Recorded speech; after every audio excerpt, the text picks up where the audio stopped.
Habrá que darse prisa, anunció con una voz que su labio leporino hacía silbante. Ese es el día de los hoteles y de los hospitales. Eso no hay que perdérselo. En efecto, una vez a la semana los camiones de basura municipales traían los desperdicios de esos establecimientos. Ello provocaba cada vez una carrera frenética. Era normal. Aquellos cargamentos encubrían a menudo verdaderos tesoros de cotización máxima en la bolsa de valores del vertedero. Frascos, vendajes, jeringuillas, pedazos de carbón, restos de comida. Tú, Shambhu, ordenó el niño musulmán señalando una especie de cueva que había en un lugar más bajo. Te metes en ese agujero. Cuando veas un pedazo de trapo colgando del cristal de un camión, silbas para avisarme. Es la señal de que viene de un hospital o de un hotel. Nizar sacó de su faja un billete de 5 rupias, mostrándolo a sus compañeros, y continuó. Yo correré hacia el camión agitando el billete. El chofer reducirá la marcha para cogerlo. Entonces todos subimos a la vez. El chofer se irá hacia un rincón alejado del vertedero y allí soltará lo más a prisa que pueda toda la mierda. Habrá que darse mucha prisa antes de que lleguen los otros. El niño musulmán del labio leporino hablaba con la calma y la autoridad de jefe de comando. Cada cual se precipitó a ocupar su posición en espera del primer camión. La mayor parte de los otros traperos que hurgaban en el océano grisáceo de las basuras habitaban en las casuchas cuyos tejidos rojos servían de límite al vertedero. Casi todos eran mujeres y niños, ya que los hombres se dedicaban allí a otra ocupación. Hacían macerar tripas de animales y desechos de legumbres en vasijas herméticas cerradas que sumergían en el fondo de inmundos estanques de agua verde y apestosa.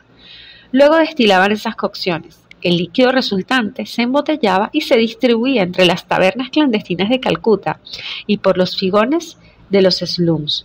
Es algo que reconstruye a un hombre, aseguraba Hazari, que se acordaba de sus libaciones con Ramchander y con Hijo del Milagro. Sin embargo, aquel alcohol prohibido había matado a más indios que todas las calamidades de la naturaleza. Era el famoso Bangla. Llegó un primer camión amarillo, luego otro y por fin un tercero, pero ninguno llevaba la señal convenida. Nadie se movió. El hijo de Hazari tenía la sensación de que sus pupilas iban a estallar. Nunca había visto semejante espectáculo. Justo encima de él, a la luz incierta del amanecer, se desarrollaba un ballet fantástico. Una nube de mujeres y de niños descalzos arañaban el colchón de inmundicias, con un cesto en una mano y un gancho en la otra. La llegada de cada vehículo provocaba un tumulto de hormiguero enloquecido. Todos se precipitaban hacia el camión amarillo. Una nube sofocante de polvo sulfuroso envolvía cada descarga. Al cabo de unos instantes surgían espectros del montón de basuras. Algunos quedaban un larguísimo tiempo sepultados. Aún más alucinante era el frenesí de las búsquedas alrededor de los bulldozers que iban nivelando las montañas de detritos. Los niños no dudaban en deslizarse debajo de los mastodontes para ser los primeros en explorar el maná removido por las palas de acero. ¿Cuántos habían perecido ahogados por aquella masa compacta, aplastados por las cadenas de las orugas? Shambhu sintió un sudor frío que corría a lo largo de su espalda. ¿Seré capaz de tener tanto valor?, se preguntó. Apareció un cuarto camión, pero siempre sin ningún trapo en el cristal. Arriba el ballet continuaba. Para protegerse del sol y del polvo, las mujeres y las niñas se habían envuelto la cabeza y la cara con oropeles de colores que les daban un aire de princesas de harén. Y en cuanto a los niños, con sus sombreros de fieltro, sus gorras agujereadas y sus zuecos de medidas desmesurados, parecían patéticos charlots de cine. Cada uno tenía su especialidad. Las mujeres solían dedicarse a desechos de carbón medio calcinado, chatarra, pedazos de trapo y de madera. Los niños preferían lo que era de cuero, de plástico, de cristal, así como huesos, conchas y papeles. Todos recogían con el mismo entusiasmo lo que podían comerse, fruta podrida, restos, mendrugos de pan. Coger esto era lo más fácil y a menudo lo más peligroso. Shambhu vio que un buitre se precipitaba como un rayo sobre un niño para arrebatarle un pedazo de carne que acababa de encontrar. Pero los buitres no eran los únicos animales que disputaban su comida a los hombres. Cerdos, vacas, cabras, así como hordas de perros parias, de chacales e incluso por la noche de hienas, habían fijado su domicilio en el vertedero. Así como millones de bichos y de insectos,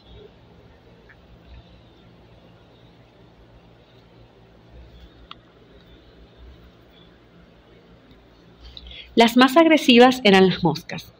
verdosas y zumbantes, revoloteaban por miríadas, se aglutinaban en la piel, sin respetar los ojos, la boca, el interior de la nariz y las orejas. En medio de aquella pobredumbre estaban en su elemento y no dejaban de demostrarlo así. En medio de aquella pesadilla, lo más asombroso era que se habían organizado las condiciones de una vida normal. Entre los montículos de detritos malolientes, Shambu vio vendedores de helados y de polos en sus triciclos decorados, aguadores cargados de grandes odres de pellejo de cabra, buñuelores de cuclillas bajo una sombrilla tras sus sartenes humeantes, vendedores de bangla en medio de sus botellas alineadas como bolos. Para que las madres pudieran hurgar mejor entre la basura, incluso había babysitters para guardar a sus hijos, por lo común niñas de corta edad sentada bajo viejos paraguas negros agujereados, con varios bebés cubiertos de moscas sobre las rodillas. El vertedero era también un formidable mercado, un bazar, una bolsa de valores. Todo un pueblo de revendedores, de comerciantes, de chatarreros se había injertado en el de los que buscaban. Cada cual tenía su especialidad, utilizando arcaicas balanzas de astil. Aquellos negociantes en camiseta y longi compraban a peso lo que los ganchos y las manos desnudas habían encontrado. Todas las noches pasaban por allí mayoristas con camiones para cosechar aquel maná. Una vez limpiado y seleccionado, sería vendido a fábricas para su reciclaje.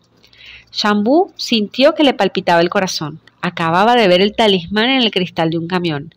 Metiéndose los dedos en la boca, lanzó el silbido convenido. Enseguida vio que Nizar, siempre con su mono, salía de entre una nube de polvo y saltaba al estribo para entregar su billete de 5 rupias. El chofer frenó. Era la señal para el asalto. Con agilidad de lagartos escalaron el camión y la montaña de basura. Una vez llegaron a la cumbre, Nizar ordenó: «Todos al suelo».